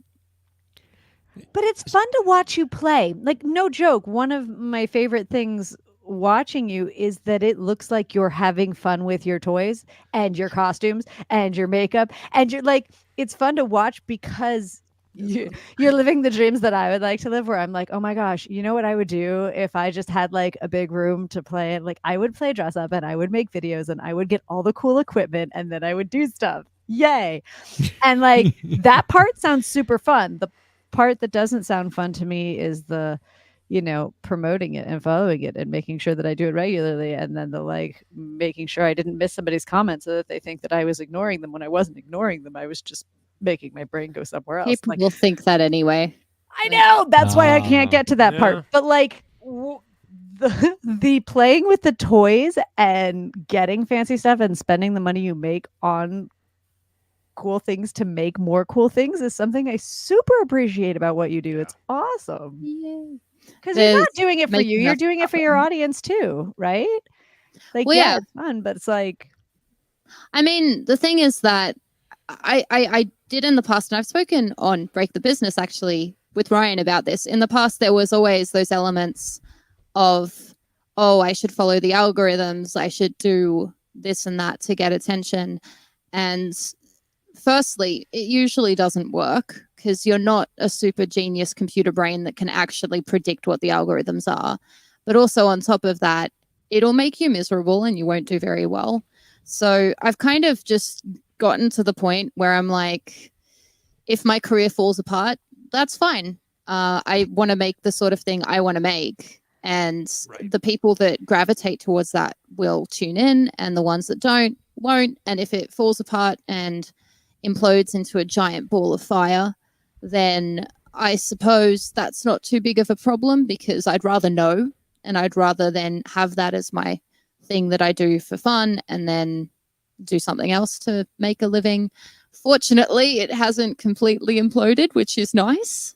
But yeah, it's probably because I'm aged now. I'm an old fart now, so I can make these calls as a wise grandparent. I mean, I'm not a grandparent. I do have 2 kids. Both of them are cats, but Hey. and So- if they had children for I mean, you, in yeah. in that They're in that G6. vein of what you were saying about like, being authentic and doing the things that you actually enjoy as a creative, when I interviewed you on that subject, you said something to me that I have stolen and recited to many other people, always crediting you, of course, because it's one of the most profound things a creator has ever told me. But you said something along the lines of, if you do, like, you have to do the things that you actually love and make you happy as a creator, because if you do something you hate to satisfy the algorithm and it works, your only reward is you now have to do that thing you hate more. And that is not a recipe for happiness. No. And I mean, if you do what you love, you might eventually change as a human too. There's also that possibility. You could be like, I really love playing accordion, but then a year from now you might be like, damn, I hate the accordion, but now everyone knows me as an accordion player. I guess life is a bit like that. It's a bit funky. It's funny. I listening to the podcast and the theme music for Break the Business. I remember when you contacted me to write a song for Break the Business, and I was going through this like phase of like everything sucks, and I wrote this like really sad song about how I think I have it. Yeah, I was about to say, can we pull that one out? I mean, find that song is a jam. And it's funny because then the other song that is now the theme music was at the same time, and I'm like, I think they went for the happy song. I get that. I think I know why that was the choice. Oh no! Now I feel terrible. I wrote the rejected song, guys. No! In all fairness, we just took a God. clip. We don't play his whole song either. Well, you probably shouldn't play my one because you get all these like independent musicians being like, "Oh, I'm looking for inspiration," and it's like there is no hope or whatever it was. Like, Now I feel now we need to do like 3 months of episodes where we do Mary's dark ass song as the theme music. I don't think you should. I mean, Mary is the master of doom, as we all know. Yeah, it's True. It's in the time. I've embraced the darkness now. My hair is block, as I was told. I like that. I think block is a good Block. look. Yeah, block. I've adopted that now because someone wrote in chat, "Why did you dye your hair block?" And now I'm like, I'm gonna go with that. I like it. Typos are like the You have an empire built on typos. foundation. I was gonna say are the foundation of all of your followers. I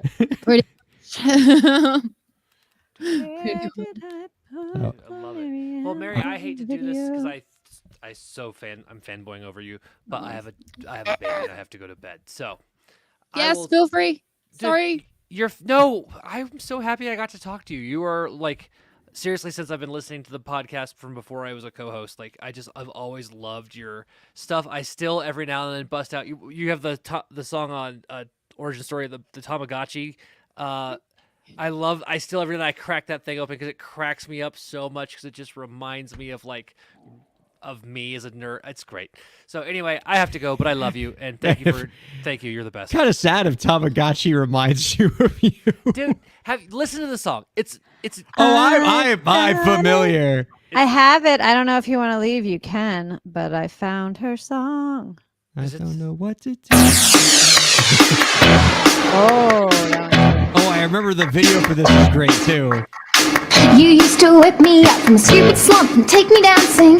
Show me secret hangouts, kiss me quick when no one's looking. I swear I won't forget our flawless road trip up the coast, and I haven't.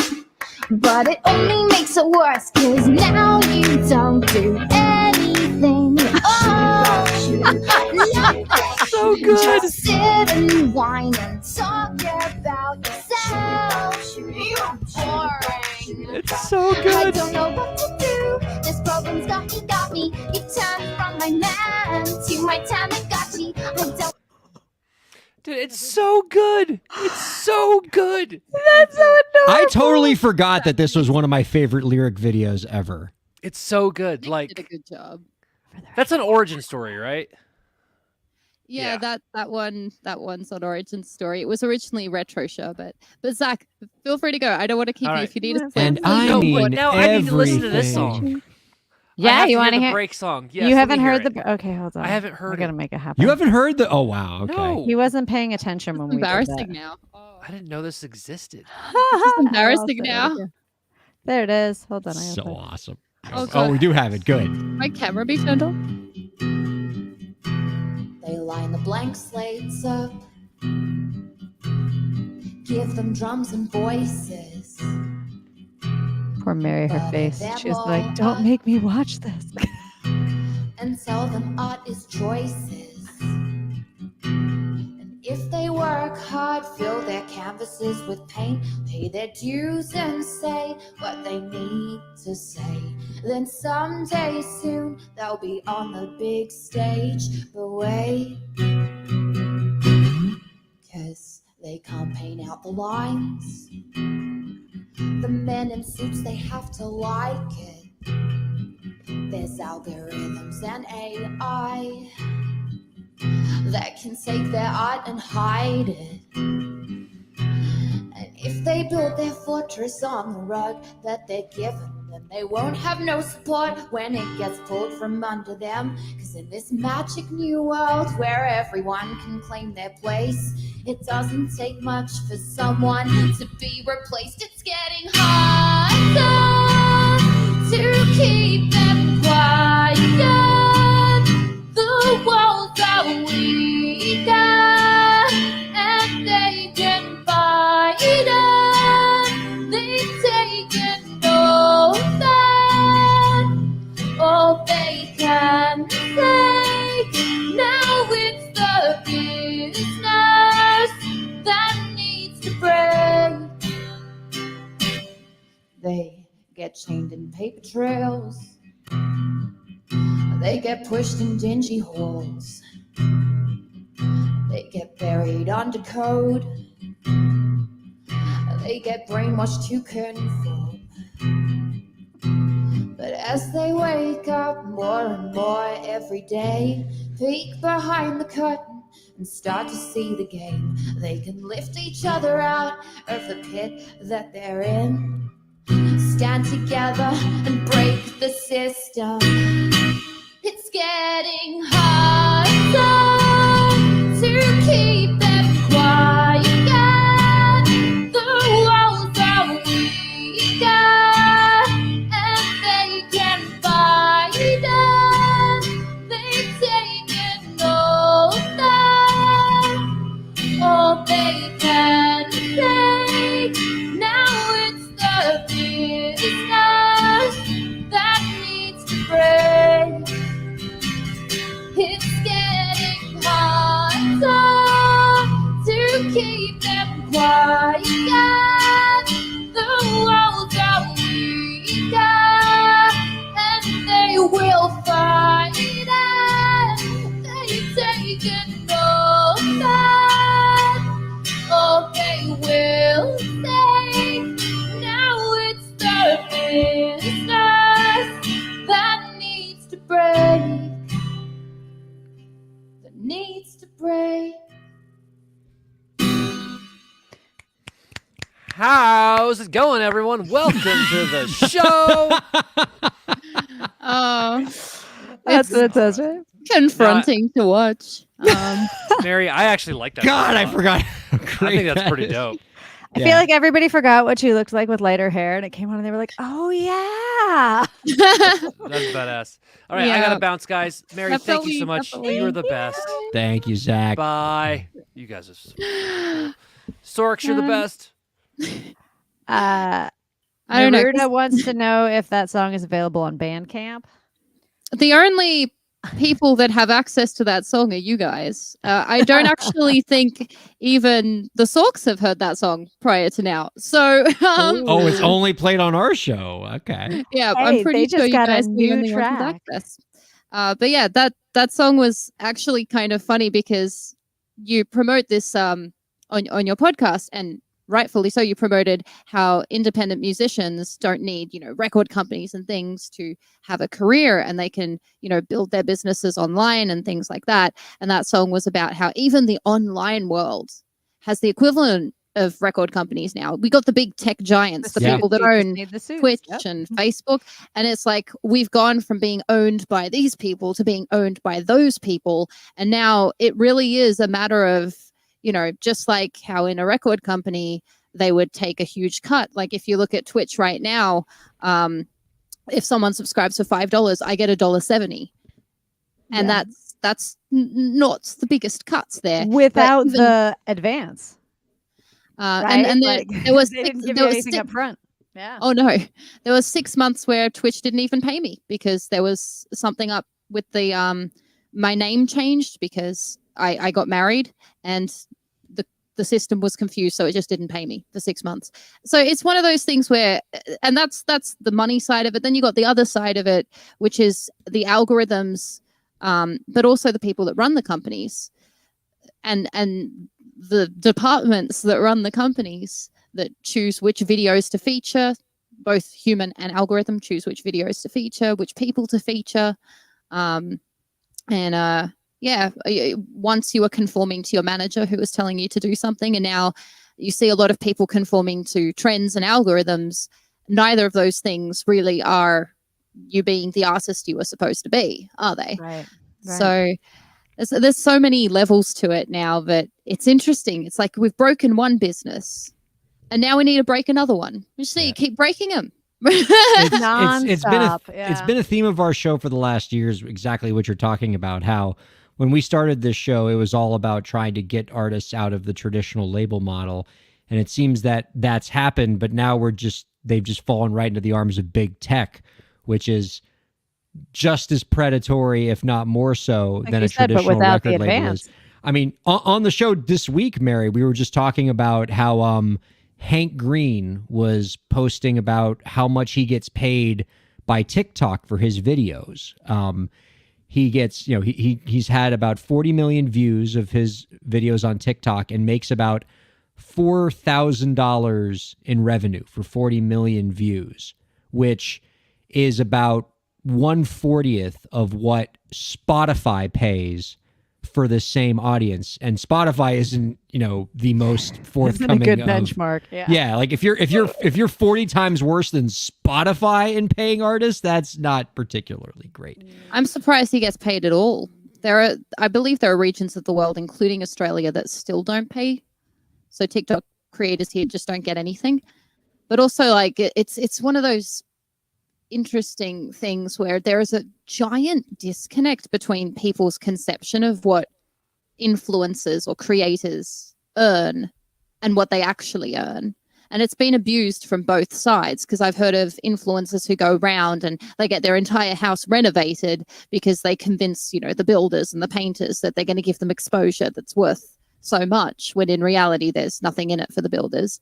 And then on the other side, you got people making a living from it who've got these sponsorships, and people are like, oh, they're raking in the dough, but a sponsorship is giving them a couple of $100 a month, not enough to fund a mansion or anything. So it's wonky. It's wonky.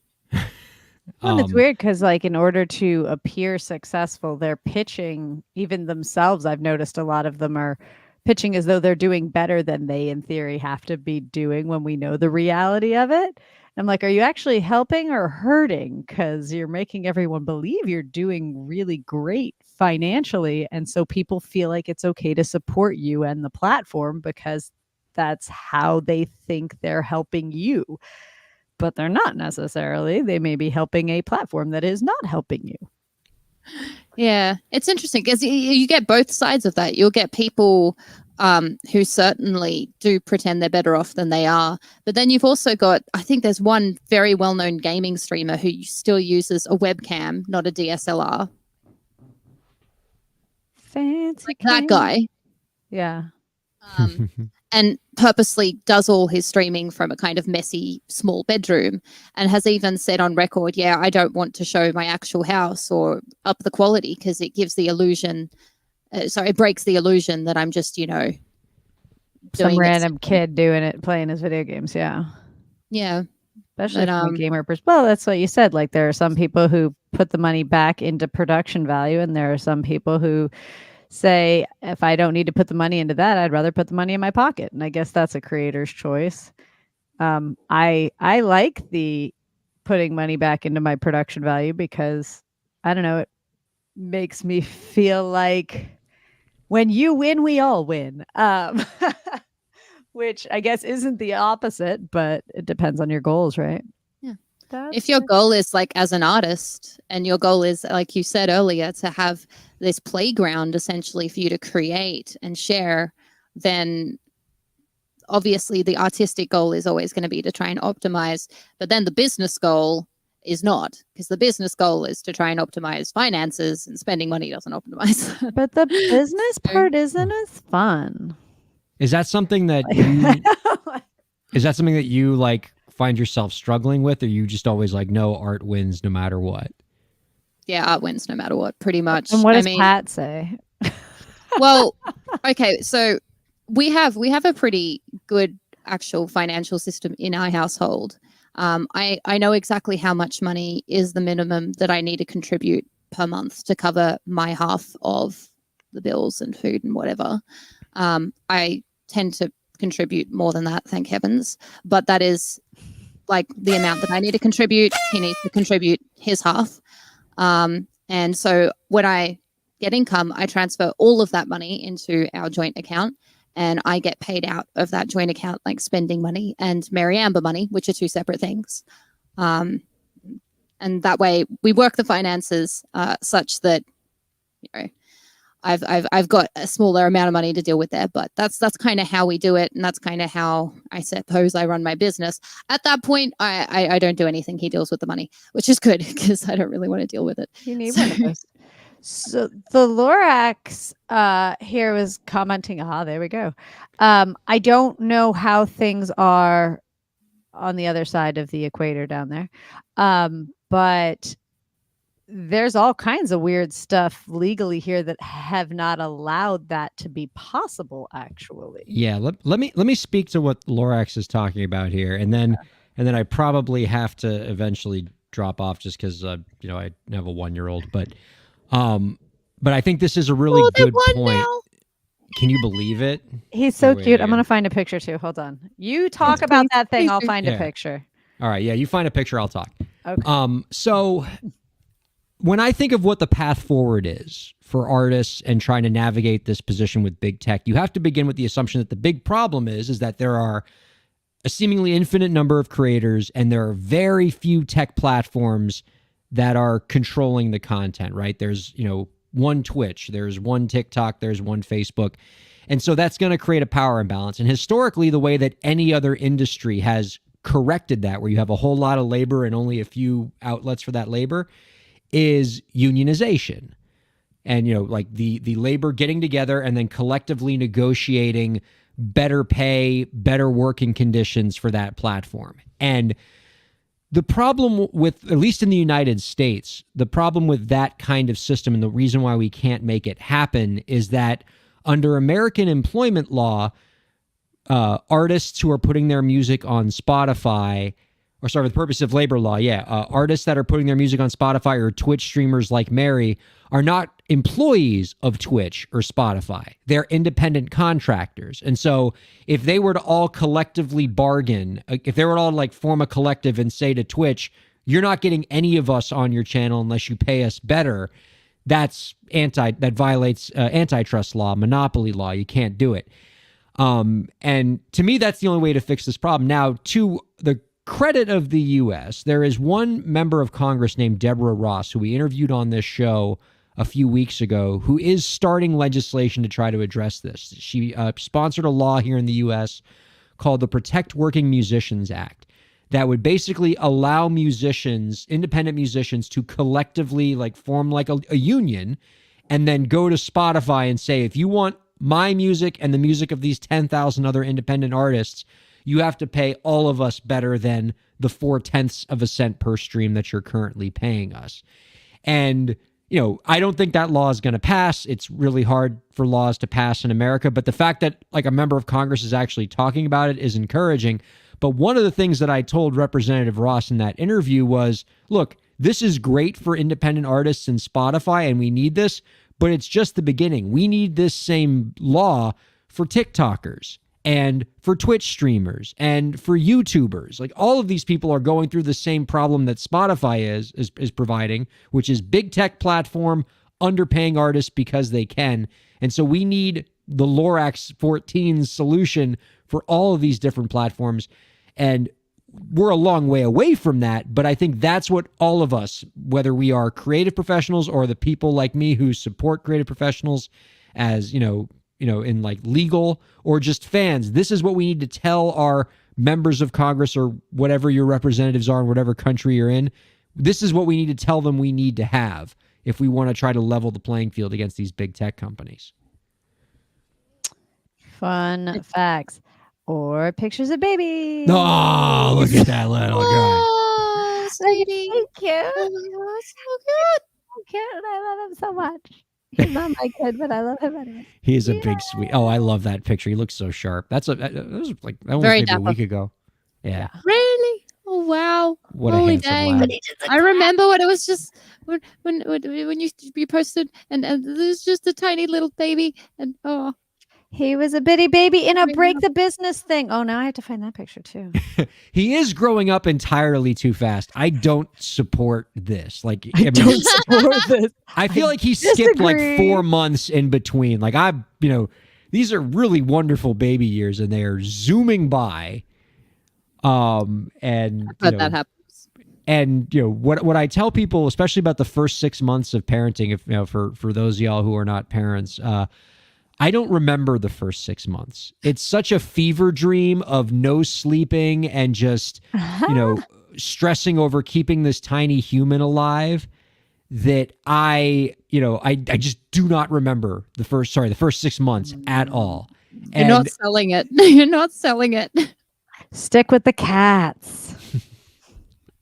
I mean, in a lot of ways, the fact that you don't remember the first 6 months is great because it's a lot of like really tough moments, but it's this is Mary's memory. Oh, that's the one. Look at the shirt. Because that's like the one that they publicly shared for Break the Business. So. I love that no matter like what age he is, he still has that like judgmental look in every picture. Yeah, you did it. You just did it just now. That was exactly right. I think he must have gotten it from you, Mary. I don't want to keep you from your child. This is kind of important. Thank you so very, very much for having me on. I just wanted to bring the Sorks over because I've tried to Break the Business before, but never managed because I think I talk too much and my streams finish too late. And I told everyone that we may only get a minute or two of this podcast, but to go there and follow and check it out. So I'm very, very glad that I was able to at least bring people over. We appreciate you. I think you should go be with your kid. Yes. I'm sorry. I don't mean to hold you up. I thought it was breakfast time for you. Is it not? Is it middle of the night? It's 2:52 p.m. So it's almost 3 p.m. This is actually way more convenient for you than it is for us. Yep. We should bring Mary on for our post show every week. She's going to be the post show co-host. Absolutely. I'm sure she wouldn't mind doing that every week. That wouldn't be at all a burden or an annoyance for her. Of course not. Well, I mean, my stream technically finishes when I rated. So there's that.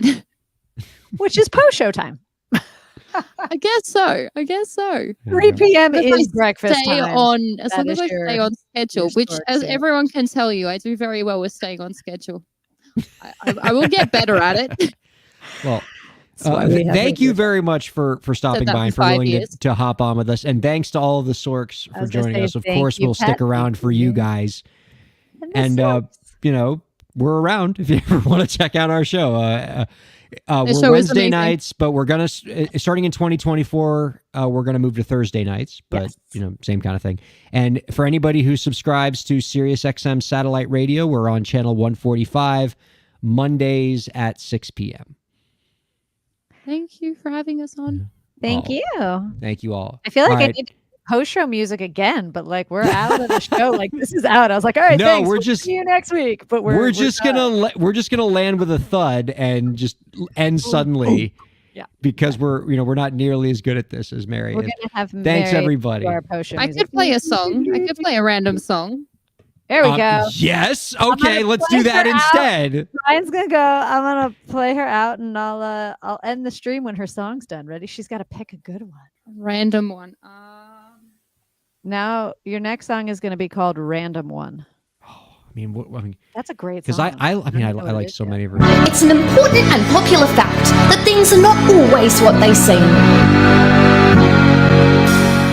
So long and thanks for all the fish. So sad that it should come to this. We tried to warn you all, but oh dear. You may not share our intellect, which might explain your disrespect for all the natural wonders that grow around you. So long and thanks for all the fish.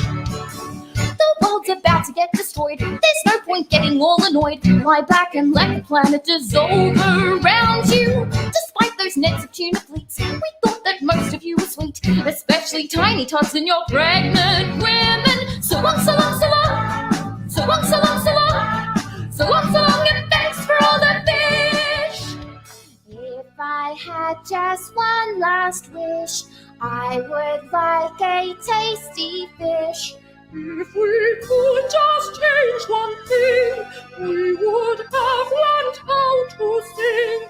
Come one and all.